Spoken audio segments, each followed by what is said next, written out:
Hello बच्चों, let's read the question which is the most stable among the following. So इस question में जो भी हमारा की कॉन्सेप्ट रहेगा उसे हम एक बार डिस्कस करेंगे। So here the key concept is all about hyper conjugation.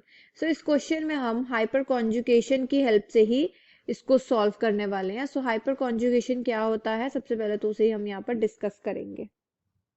So it is the stabilizing interaction that results from the interaction of the electrons in sigma bond with an adjacent empty or partial filled p orbital or pi orbital to give an extended molecular orbital that increase the stability of the system. सबसे पहले तो हम यहाँ पर देखते हैं हमें जो ऑप्शंस दिए गए हैं। यहाँ पर हमें एक तरफ दिया गया है CH3 3C एंड एक तरफ हमें यहाँ पर दिया गया है CH3 2CH। सबसे पहले तो हम इन दोनों को डिस्कस करेंगे। अगर हम इसका स्ट्रक्चर ड्रॉ करना चाहें तो ये कुछ इस तरीके से आएगा। यहाँ पर आ जाएंगे हमारे 3 CH3 ग्रुप, राइट। सो अब हम यहाँ पर क्या देख रहे हैं कि यहाँ पर हमारे 9 अल्फा हाइड्रोजन प्रेजेंट है, राइट। 9 अल्फा हाइड्रोजन प्रेजेंट है एंड ये है भी हमारा टर्शरी कार्बोकैटायन। ये हमारा टर्शरी कार्बोकैटायन है।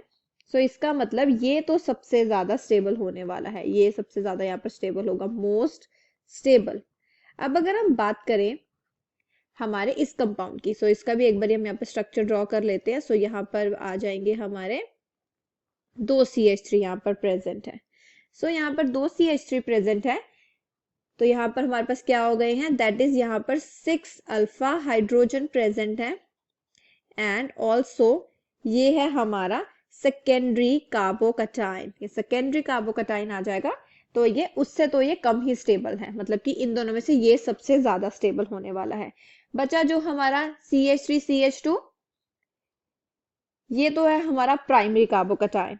इसका मतलब ये तो सबसे ज्यादा कम स्टेबल होगा।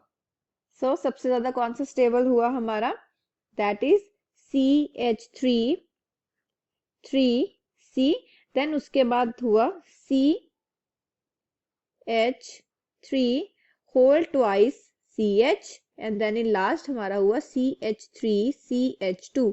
क्लियर। सो यहाँ पर क्या आ गया हमारे पास 3 degree, then 2 degree, then 1 degree. Clear. I hope you understood the problem well. All the best.